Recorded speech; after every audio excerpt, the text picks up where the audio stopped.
नमस्कार दोस्तों, 20 अगस्त 2025 को लोकसभा में एक बड़ा और ऐतिहासिक बिल पेश हुआ।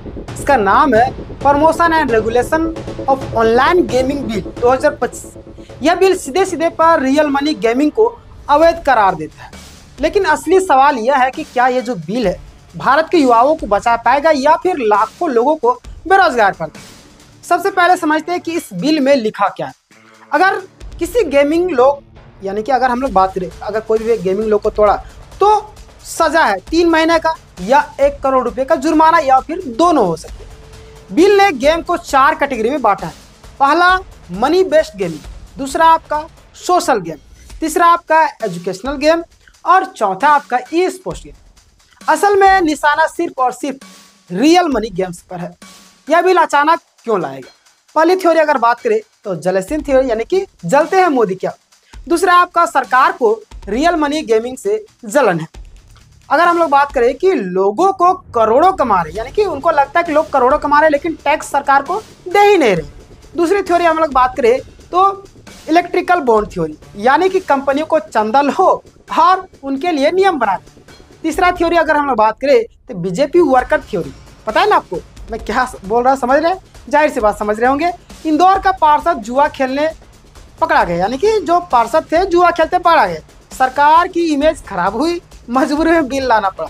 दोस्तों 2014 के बाद इंटरनेट सस्ता हुआ, टिकटॉक और इंस्टा रील का बूम आया। युवा स्किल सीखने के बजाय रील और ऑनलाइन गेमिंग में फंस गए। आज हालात यह है कि कई लोग कर्ज में डूब चुके हैं, कईयों की पढ़ाई करियर सारा कुछ बर्बाद हो गया। अब फर्क समझिएगा। फैंटेसी ऐप को स्किल बेस्ड गेम यानी कि फैंटेसी ऐप जो है उसको स्किल बेस्ड गेम कहा गया, लेकिन सच यह है कि यह मैनिपुलेटेड मार्केट है। यही यानी कि शेयर मार्केट, समझ रहे हैं ना? शेयर मार्केट यानी ब्लैक कोइन और ट्रांसपेरेंसी चलता है, यानी कि ट्रांसपेरेंसी चलता है, इसीलिए इसे गैमलिंग नहीं माना गया। तो सवाल ये है कि एक जगह पैसा लगाना गैमलिंग है और दूसरी जगह वही स्किल गेम। इस बिल का जो असर है सबसे पहले सेलिब्रिटी और इन्फ्लुएंसर पर पड़ेगा। सेलिब्रिटी मतलब समझ रहे हैं, जो गेम का प्रमोशन करते हैं, वो हमारी सर्कल में ड्रीम 11 और भी कई सारे गेम है ना। अगर हम लोग बात करते हैं उनका जो मेन कमाई एड से कमाई होती थी, उनकी इनकम पर ताला लग जाएगा। आम लोगों के लिए यह राहत की खबर होगी, क्योंकि एडिक्शन से कम होगा, यानी कि एडिक्शन कम होगा और बेरोजगारी दर भी कम होगी, है ना। कई सारे लोग बोल रहे हैं कि बेरोजगार हो जाएंगे युवा। देखिए, बेरोजगार वही युवा होंगे जो लोग जुआ की लत से परेशान, मतलब कि जुआ का लत लग चुका है। उनको लगता है कि अगर बंद हो गया तो हमारा जीवन कैसे चलेगा, है ना। आज ई स्पोर्ट्स ओलंपिक लेवल तक पहुंच चुका है ना। गेमिंग अब करियर है, लेकिन गैम्बलिंग कभी भी करियर नहीं बन सकता।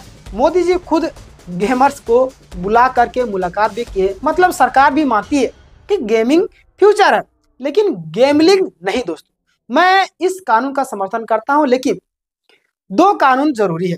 पहला, नेताओं और अफसरों के बच्चे सिर्फ सरकारी स्कूल में पढ़े। दूसरा, आपके उनका इलाज सिर्फ सरकारी अस्पताल में हो। अगर यह नियम लागू हो गया तो याद रखिए देश की तस्वीर बदल जाएगी। तो दोस्तों यह थी ऑनलाइन गेमिंग का रेगुलेशन बिल 2025।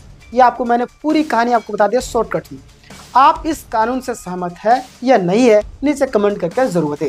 वीडियो अच्छा लगे तो लाइक शेयर सब्सक्राइब करना मत भूलिएगा। जय हिंद, जय भारत।